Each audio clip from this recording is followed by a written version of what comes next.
Namaskar. There has been a series of talks about West Bengal.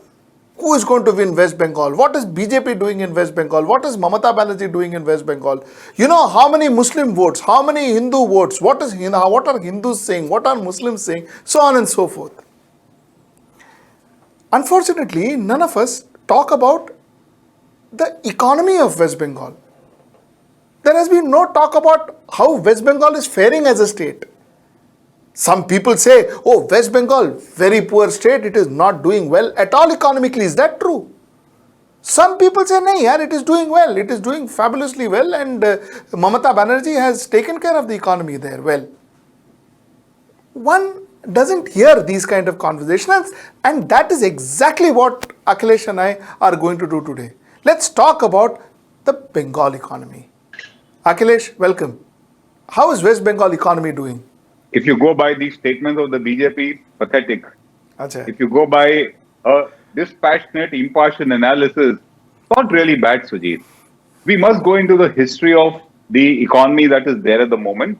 Mamata Banerjee, when she came to power in 2011, she inherited largely a communist economy in terms of theory, in terms of philosophy, in terms of its economic spending also. So it was a welfare state.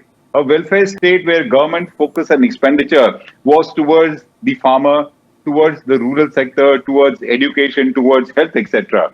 So it was not an economy which was more focused on building infrastructure, but on welfare services. And that continues even in her tenure.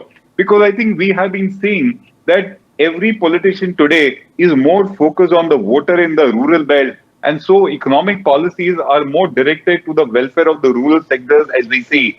So West Bengal's economy has got that pattern, Sujit.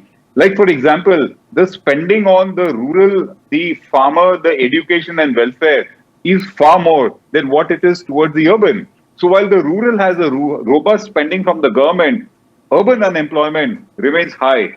Urban infrastructure also remains poor because the focus is towards that. It is a welfare economy. That's what we have been noticing, Sujit. But somewhere down the line, Akhilesh, if I remember right, Buddhadev Dasgupta, when he was the chief minister of West Bengal, he was trying to lure a lot of capitalists, he was trying to lure a lot of business, he was trying to get a lot of investment in the state. Wasn't that true? Well, every communist party or rule at the end of the road realizes that that formula did not work and they try to redo themselves. We have seen that happen in Soviet Union, which became Russia. We have seen China following a pseudo-capitalism where it is officially a communist party, but all the policies are more capitalist. So even Buddhadev had something like that happening. He needed capital in a huge way. The state has got a lot of natural resources, but capitalists were not willing to come there. So he tried that. Even Mrs. Mamata Banerjee has been trying to do something like that, but she hasn't really quite succeeded in doing that, Sujit. In the sense, if you look at the amount of investment which has been committed in the state in the last 5 years, it's not very impressive, despite the fact that she holds investor summits every year. So the state, probably the image, maybe it's very rural focused economy and drive of the government doesn't really get big investors to come in. What exactly have they done to improve their rural economy, if rural economy has been their impetus for all these years? As part of the rural and the welfare economy, to be very specific, for example, their expenditure on education has been much above the national average. The state spends about 17.5% of its GDP on education, which is a high figure. The national average for the 29 other states in terms of the state expenditure is about 15%. On the other hand, again, going by the focus, it doesn't spend on infrastructure. So the national average for 29 states on road expenditure is about 4.2% of GDP. In West Bengal, it is a mere 2.3%. The state doesn't bother to spend on infrastructure. Their expenditure on healthcare, again, is more than the national average for the other states. So the focus remains there. The second is, of course, they have been giving substantial assistance to farmers. And then, in order to provide jobs, Bengal has got the highest incidence of Manrega jobs.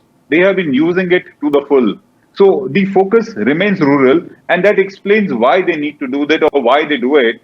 West Bengal happens to be the largest producer of rice in the country. It happens to be the second largest producer of fish in the country and the second largest producer of tea. So the produce of the agriculture sector, of the rural sector, forms a significant part of its economic basket, and they continue to be focused there, Sujit. As I said earlier, urban unemployment remains very high because of that. Unfortunately, Akhilesh, West Bengal has not been able to market their agrarian products as much as possibly some other states. They have not been able to market their tea, they have not been able to market their rice. You see, they have done nothing to ensure that their rice growers get a international market. They help them to get international market, so on and so forth. To that extent, I think West Bengal has failed. I think Sri, the entire focus of agriculture in India used to be, more of raw material and less on then processing thereafter, food processing, etc. Correct. And I think the state did not really take off on getting more value add out of their agricultural products. They've been perhaps happy there. That also is a reflection of the fact that industrialization there has not taken off the way it ought to. Despite the fact, let me tell you, West Bengal has the second largest number of MSME units in the country, but they must all be at a really low level that it doesn't reflect on the industrial fortunes of the state. Having said that, it still needs to be noted that unemployment in West Bengal remains below the national average. So they have been somehow providing jobs. Maybe they are not very lucrative, but gainful employment has come. So it's a management where lopsided attention to rural, more populist, that is also reflecting on the recent budget that was announced by Mamata Banerjee. So that continues, welfare continues, and I think that is her mantra of getting votes. But this mantra of welfare has also ensured that it piled up public debts. Humongous amount of public debts. I think it is the public debt is much more than the rest of India, isn't it? Oh yes. Public debt is about one third of the state GDP, which if you compare with a state like Gujarat, in Gujarat, the same proportion is half of its GDP. And in West Bengal, it is one third the GDP. It is a very high figure. But to be fair to Mamata Banerjee, that is what she inherited from the communist government, Sujit. What is the result of this public debt? What will happen in the future with this kind of public debt that is piled up in this state?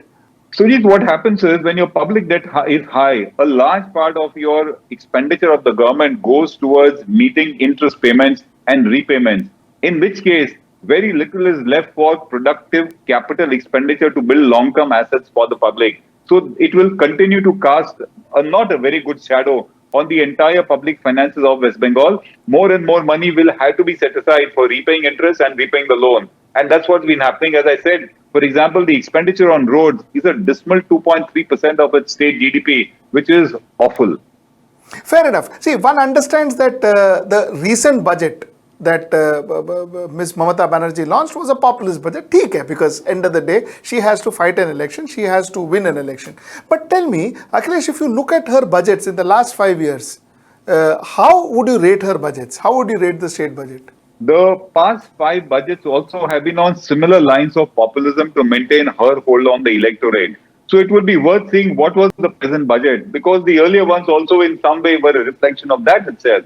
So in the present budget, of course, in order to catch votes, she has come up with this new announcement that every household that does not have any pension and there is a single member exceeding 60 years of age is going to get a pension of 500 rupees a month if it is in the general category, and 1,000 rupees a month if it is an SC/ST or an OBC family. So of course, this is a new introduction. She has done that, and that's only to be a vote catcher. But the other announcement that she has made, again, border on populism. For example, she says that students are going to be given credit cards such that they will be able to borrow up to 10 lakhs at the rate of 4% by way of an education loan. You can expect the state finances to be drained in these kind of borrowing, but it is a populist financing. So she talks about a minimum income. She talks about students getting these kind of benefits. She talks about higher financial assistance to farmers, which is double than what it was in earlier years. She talks about what she calls door delivery to rations. So this is the amount of populism that she has built into it. What I think is, if you look at this budget where it stands out, and which is because of the coming election, is the promises that she has made in terms of getting more industrialization in the state. So Mrs. Banerjee says that she will ensure that more than 5 lakh jobs are created every year in the state. And for that, she says 1 million new MSME units will come in West Bengal in the next 5 years. and she promises to get another 2,000 large industrial units in West Bengal. That she, I think, is to counter the BJP's onslaught that not enough industrialization has taken place there. So she has come up with these promises. So while the earlier 5 years did not have such a deep or sharp touch of, populism, but they were more or less in terms of ensuring that the rural and the farmer lobby and the welfare lobby is taken care of. So that's what she is headed towards. Okay, my next question would be actually asking you to compare apple and oranges. I understand that, but all the same. Comparing a West Bengal budget with a Delhi budget versus a Maharashtra budget, how would you compare these three states? If you see West Bengal with the Delhi budget, it is again populism galore. Even Delhi has got huge populism. It is a very welfare-oriented spending. And the spending is directed to ensure that the masses who vote for the party, they are taken care of. So I think Delhi and West Bengal, they are on almost similar footing. As far as Maharashtra is concerned, I think it's a confused lot at the moment, Sujit. And that is probably because they have a motley coalition of Congress, NCP and the Shiv Sena. There is no specific pattern that emerges. So there are spurts of populism and welfare, and then spurts of, let me get the industries to the state. I don't see a very definite pattern in Maharashtra budgeting. In fact, I see lack of strategy. I see lack of a direction. I cannot say it's a populist budget in terms of welfare measures throughout. And I also can't say that it is a budget which is meant to be financially prudent and improve the state finances. So if you were to give marks out of 10, what kind of marks would you give a Bengal budget, Akhilesh? So it depends how you look at it. If I look at it from the angle of a welfare-oriented state, then it gets good marks. It would get something like 6 upon 10. But if you look at it from the angle of prudence, are you really building a state with a good infrastructure? Are you ensuring that industrialization is taking place? Are you ensuring that the income levels shoot up? Because if you compare the income levels of West Bengal with Gujarat, the per capita income, West Bengal per capita is almost half of that of Gujarat. Are you getting more income to your people? If I look at those standards of prudence, which is what I would tend to, then I would give her probably 4 out of 10, Sujit. What about Delhi, Akhilesh? Delhi gets 4 out of 10. What about the national budget? Sujit, we are talking state elections. No, just so that we can get things into perspective. Sujit, the national budget, if we talk of the current one, it is meant to be largely focused on reviving growth in the country. It needs to be a budget which ensures that collections of the government goes up because growth goes up. And for that, it needs to be an expansionist budget. Now, this national budget that was announced in 2021 was certainly an expansionist budget. Was a budget where the government openly came out to saying, hang on, we are a very rightist outlook party. And this is the kind of budget we'll come up with. So while in terms of expenditure, it made sense. In the sense, they said, yes, we will need to spend to get the country out of the COVID. But when it came to receipts, because unless you don't have receipts, you don't spend, it really did not come as very clear and confident, Sujit. Let's talk about Mamata Banerjee's regime. This is her third term. How do you see the growth? See, Sujit, Mamata Banerjee came to power in 2011. Till Correct. 2017, the growth of Bengal, 17-18 I'm talking, the growth of Bengal was much below the national average. She doesn't get marks for it at all. It is only in 18-19 that she got her act together. It was above the national average. But I think it did not make up for the backlog in growth that had got generated. So in terms of sheer growth, I think very mediocre, ordinary. Nothing extraordinary, even though in the last 1 year, I'm not counting financial year 2021, it's a lost year. It has been a COVID year. But 18-19 in particular, she did try to get her act together. But that has not been enough to cover the backlog that has got created in development in West Bengal. So in terms of growth, I think it's not been any great performance to talk about. So one more term to Mamata Banerjee. Will that help growth or will that not help growth? For instance, since she's trying to get her act right this time. No, before we come to that one more term, let's be clear whether that one more term is going to be dependent on any economic influence on the voters or not. Now, one interesting survey said, Sujit, that Indian voters, when they talk about the economy, they are willing to vote you out for an economic failure, but they are not willing to vote you in because of economic promises that you may make truly. Correct. Now, if you talk about failures, then you're talking about failures primarily on account of unemployment. You did not provide jobs, on account of inflation. That is what gets the voter into action and says, oh, you have failed economically and I need to get a change in government. If you talk about West Bengal, I don't think failures is what the electorate is really talking about in a big way. I do not really see that pattern. You are an expert on politics and political patterns, so you would be able to probably comment more on that. So, will the voter vote out Mamata Banerjee because he thinks that there was a sharp failure on the economic front on account of unemployment and on account of inflation? I don't think that factor is going to be there. Will the voter get in the Bharatiya Janata Party because of promises of development that we are talking? If you go by conventional experience in India, that's not the way it has worked. So I really wouldn't know, and you would know what is going to be the factor in play in getting her in the third term. But suppose she does get a third term, I think things would just continue as they are. Ordinary in terms of industrialization and, focus continue on welfare, farmers and the rural. I think that's what the story would continue, Sujit. It's continued. It's been so for the last 10 years. And I don't have any reason to think that it will change. My last question to you, Akhilesh, is Mamata Banerjee's economic prudence or whatever steps she has taken, even the welfare economy that you spoke about, which she is focusing on, or the populist economy is that manifesting on ground? Are we seeing something on ground? Has something changed on ground? Sujit, I would go by the responses that I get from investors or the responses that we get on the ground level from entrepreneurs or even from bureaucrats. And if you talk about a project to be set up in India, West Bengal very often does not figure in the priority list.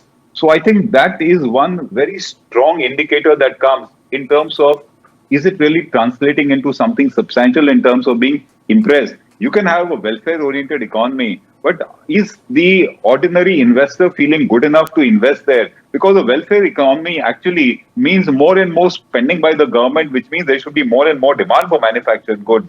We really don't see West Bengal appearing in priorities. The second thing that we also notice is that we often feel that the level of value add that takes place in West Bengal on account of industrialization is not really up to the mark. It can be much better. The state has a far bigger potential and talent that is there. We also don't see that emerging. So if we talk about, well, were the policies really effective? I would have my own doubts, Sujit. Okay. I said my last question, but one more question, and this is a cheeky one, Akhilesh. So I'm going to make you answer a cheeky question. Would you invest in West Bengal if Mamata Banerjee is elected back? If I was a crony, I would. No, but tell me, I'm going to. Would you advise your clients or would you invest in West Bengal? See, Sujit, it's like this. No, it is a yes or no question. Akhilesh, it's a yes or no question. You have to tell me in yes or no. Would you invest in West Bengal if Mamata Banerjee comes back to power? Then I have to give you, no. Your question would be at the moment, would you invest in West Bengal? Would you invest in West Bengal per se? Let's Correct. keep it there. Correct. Okay. All right. So I'll answer as an economist. I would say ceteris paribus, which is other things being equal. Correct. I would not. You would not. What if BJP comes to power in West Bengal? Would you invest in West Bengal? Again, it is very party agnostic. It has nothing to do with BJP. If their policies translate things at the ground level such that my investors and my clients feel confident, I would certainly encourage them to invest. After all, West Bengal is a proud part of India that we all are so proud of. No, of course, absolutely correct. But assuming the fact that, we know Bharatiya Janata Party economic policies, we are aware of that. So, assuming that, Bharatiya Janata Party comes to power, will you ask your investors to put in the money? Till things don't change at the ground level, I would say they can make all kinds of promises. If I see their performance really cure something, why not? But if it doesn't, that's what continues. Absolutely. Thank you so much, Akhilesh. Thank you so much. And you rightly said, till such time that you don't see things on ground, till such time that whatever you talk, doesn't manifest on ground, it still remains a dishonest budget, election promises. It actually doesn't translate to anything for the people. Thank you so much, Akhilesh. Thank you so much for this. Thank you, Sujit. Hello everyone. HW News English is 2 years old now. When we started this venture, we promised ourselves one thing, that news should remain free, because right to know is the right of every Indian. But to keep news free for everyone, we need support from some of you. And thus we have rolled out membership on our YouTube channel HW News English. But mind you, the membership is completely voluntary. The programs that we were doing earlier, that we are doing now, will continue to remain free. First level is a basic level.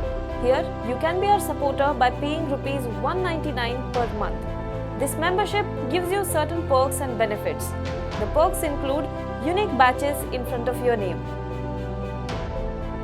a live show from Mr. Sujit Nair and from Mr. Akhilesh Bhargava per month for our members. You can also vote in some exclusive members-only polls. Now the second level is Super Supporter. Here you can be our Super Supporter by paying Rs 3,999 per month. This membership will include every perk that comes with basic level. Additionally, our Super Supporters can be a part of a WhatsApp group where we can have discussions and suggestions on various topics. The second perk includes a gift pack with our merchandise. And the third perk is a Google Meet with Mr. Sujit Nair, where you can join the meet and ask your questions to Mr. Nair face to face. Lastly, if you like, we would give a shout out to our super supporters in our programs.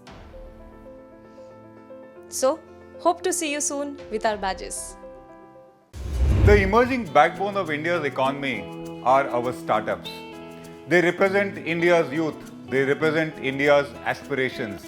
They represent India's hopes. They represent our fight against an insensitive bureaucracy, against an insensitive system.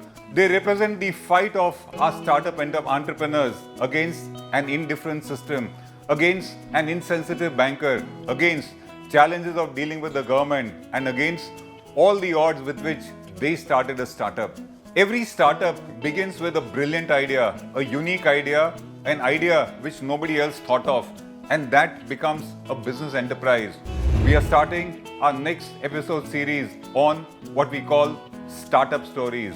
It is our curiosity to know what was that idea, what was the motivation, what was the determination because of which one talented entrepreneur, without any background of business perhaps, decided to venture out on his own and create a successful enterprise. These are the ideas that motivate us also. If you have a startup story which is interesting, we would want to talk to you also. Come back to us with your own startup stories, and you might also be the person we would like to talk to.